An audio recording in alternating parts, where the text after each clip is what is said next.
I thought. Okay, guys, thank you for bearing with us there. Just went through a few technicalities here. We've got Vinny O'Connor from Sky, I can see.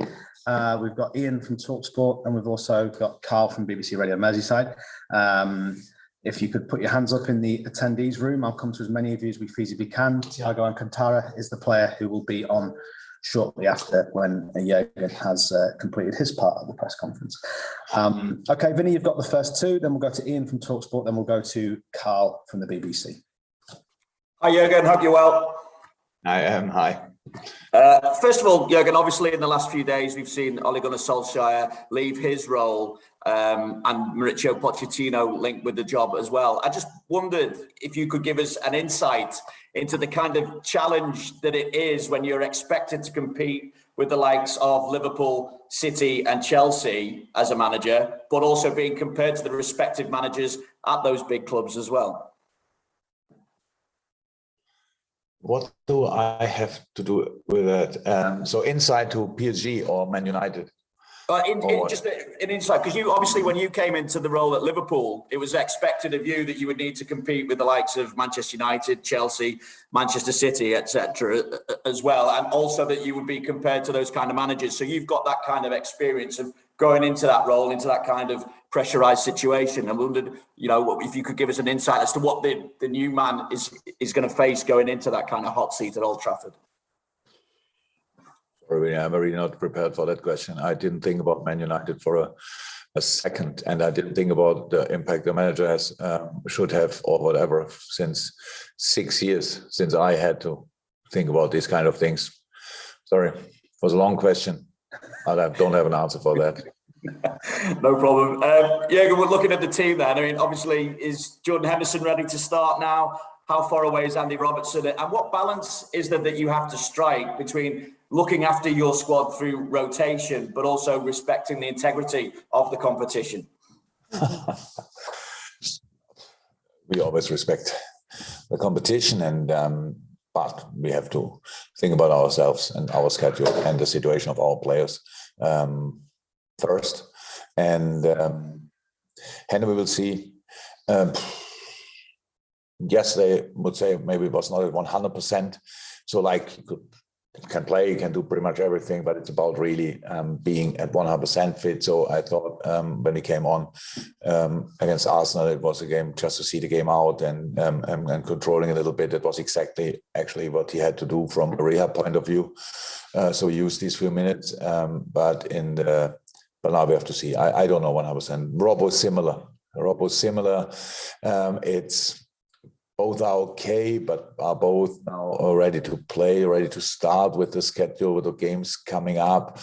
I have to make these decisions. Didn't make the decisions yet, to be honest, because how we all know in this period of the season, time of the season, medical department has a big hand in lineups, and so we will see that. But whatever lineup we will show tomorrow night, it's only about winning the game and winning this game and winning the next and winning the next and all these kind of things. That's what we are here for, and so. We will see. We know that our opponent will be motivated on the highest level for two main reasons. One is we won there in a way which they didn't like for sure. And on the other hand, it's like that if they win the game tomorrow night, they have a final against Atletico on the last match of the group. And so that's what they wanted. That's clear. So will be a difficult game for us. And I really hope that everybody's at Anfield is absolutely its best, because we only show up tomorrow night because we want to try to win the game, and that's Champions League. You can never take this thing for granted, and I hope nobody is doing that.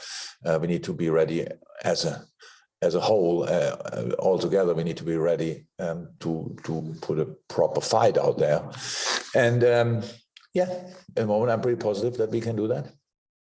Thank you. Thank you, Vinny. We go to Ian from TalkSport and then to Carl next from the BBC. Hi, Jürgen. How are you? Oh, can you hear me okay? Cool. It's kind of two questions in one, really. How difficult is this a game is this to prepare for, because you've already won the group?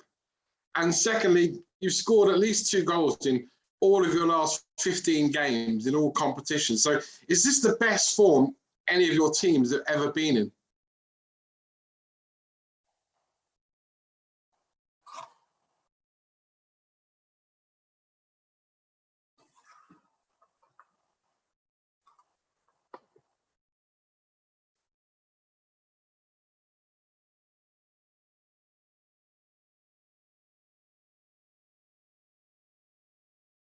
So it's just we have to keep doing that, but we need to find a rhythm, obviously, to between scoring and not conceding and stuff like this. And it's always a challenge, of course, and we try to do that as well. And it's an ongoing process. First part of the question was difficult to prepare. No, the difference is when you sign a contract for LFC as a manager, then pretty much, and as a player, pretty much you have to win all games. Each game you play, everybody expects that, and so it means there's a lot of pressure on your shoulders, and that's a little difference that we don't have to win the game tomorrow. But we want to win the game tomorrow. That's we can show how that looks, to be honest. And I really hope that it gives us the freedom to play, and but keeps the desire to defend and all these kind of things. And that's what we have to see tomorrow. We all know in our Champions League history, since I'm here, we usually fight until the last second of the last game of the group stage to get somehow through the group. That's this year different, but that's really it's the only difference. And actually, it's not in my mind, really. But I know it's a difference. It's just we try to win the football game tomorrow night, and hopefully we can do. Thank you, Ian. Okay, I've got all the attendees I can get into the panel now, so there's no point putting your hands up. You can then start putting your hands up again for when Tiago is here as our player for the press conference. But Carl from the BBC next, and then we'll go to Fernando, who's one of our, I presume, Portuguese journalists who's listening in. But Carl from the BBC first. Hello, Jürgen. Hi, Carl. On Taki Minamino, he scored on Saturday, didn't he, against Arsenal last goal. How hard has it been not to play him when he has been good for you this season, when he has come on? And is it important for him to get more minutes with the African Nations Cup coming next year as well? Asian Cup, wow, okay. He played for Japan the last few games because he's in a great shape. That's how it is, and that helps always when you want to start football games for a club and country.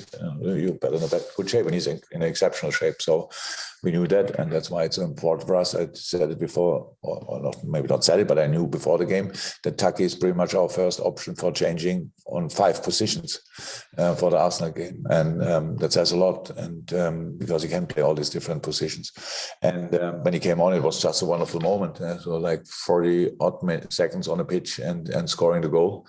From that moment on, you can see his confidence now, which how the confidence grew in the last few months, and how good a player he is. And so really pleased for him, really. And yeah, he will get his minutes, definitely. Okay, thank you, Carl. We'll go to Fernando, and we've also got Francisco in from Portugal as well. Do we need the headphones, Fernando? Do we need it? Will this be in Portuguese? You're on mute, my friend. If you could take the mute off, and then if you want to ask your question.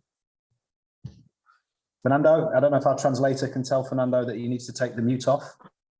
Yeah, no problem. Fernando, thank you. I'll tell you what, we will come back to Fernando. We will go next to Carl Markham, who's always a wonderful understudy. That's the mute button, the furthest away I ever saw. Yes, indeed. Let's just go to Carl. Different room. Fernando, we'll come to you in a second. We're going to go to Carl Markham first. Carl. Hi again. Carl? No, you won't need the headphones. You're all right, I think. Well, at least I hope you are. Anyway. Yeah, I just wondered, the last time you played a Champions League tie where nothing was riding on it, Diogo got injured, was out for 3 months. I wonder how much that was against Midtjylland. I wonder how much that plays on your mind. And people talk about a Champions League victory is worth, quite a lot of money. So you've got to balance that out. But I presume player welfare takes precedence over everything, presumably. Come on, Carl. These kind of things. It's really easy to sit there where you sit, or where all the people who judge us in these moments to sit and say, leave him out. We leave them all out and play with a team which is not a Champions League team. We don't have enough players for that, by the way. And then nobody can get injured. But what the first question was, I think, from Ian, how much we respect the integrity of the competition. So it's so easy to sit in your chair and ask these kind of questions, to be honest. We have to line up a team who has a chance to win the football game, and the Diogo situation was very unlucky, and I hated it, and I made the decision. But would I have done the decision the same?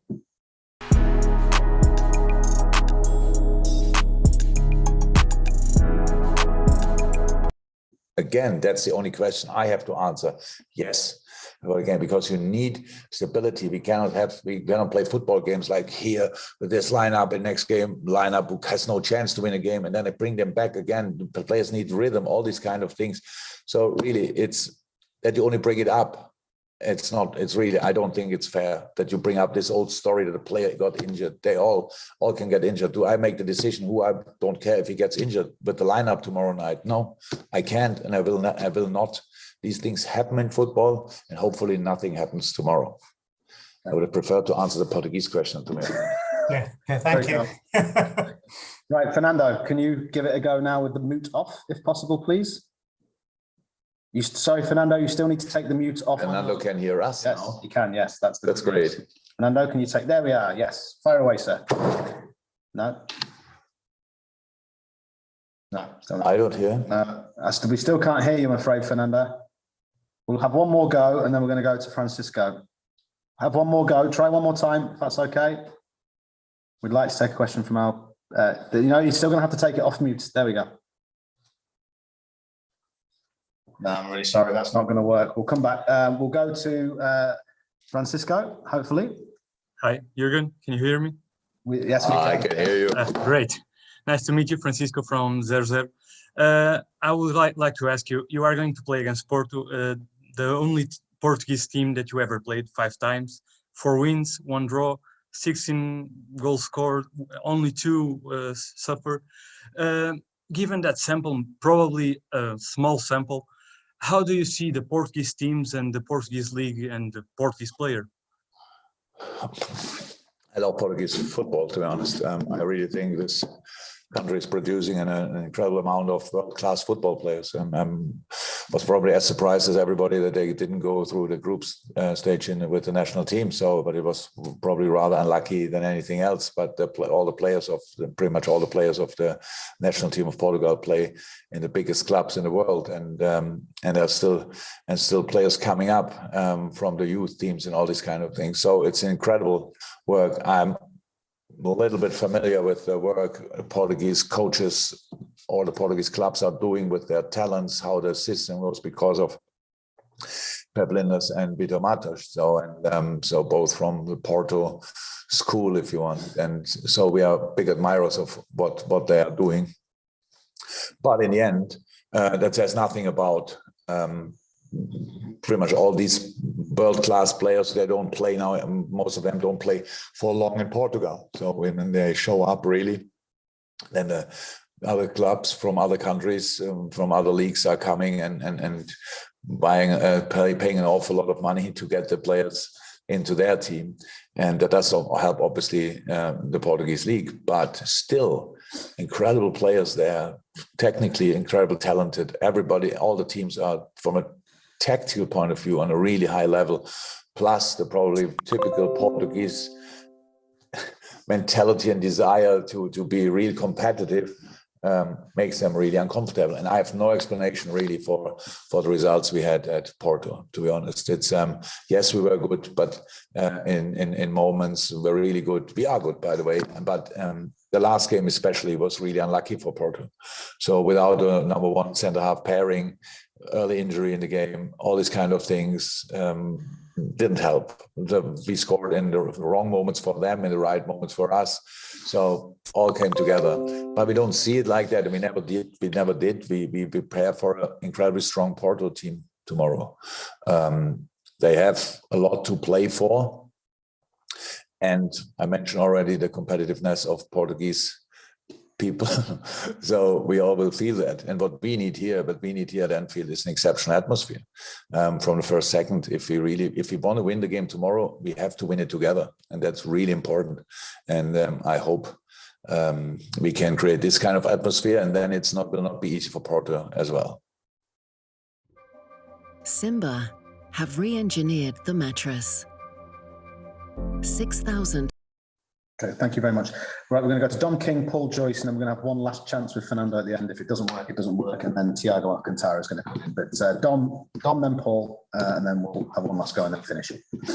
Yeah, again, it might seem a good opportunity for Tyler Morton to get some minutes on the pitch at some point tomorrow night. It was just there was a very endearing picture of you hugging him before he went on against Arsenal on Saturday night. I was just wondering if you could give us an insight into the progress that he's made this season and the opportunity that he has to get some experience in the Champions League.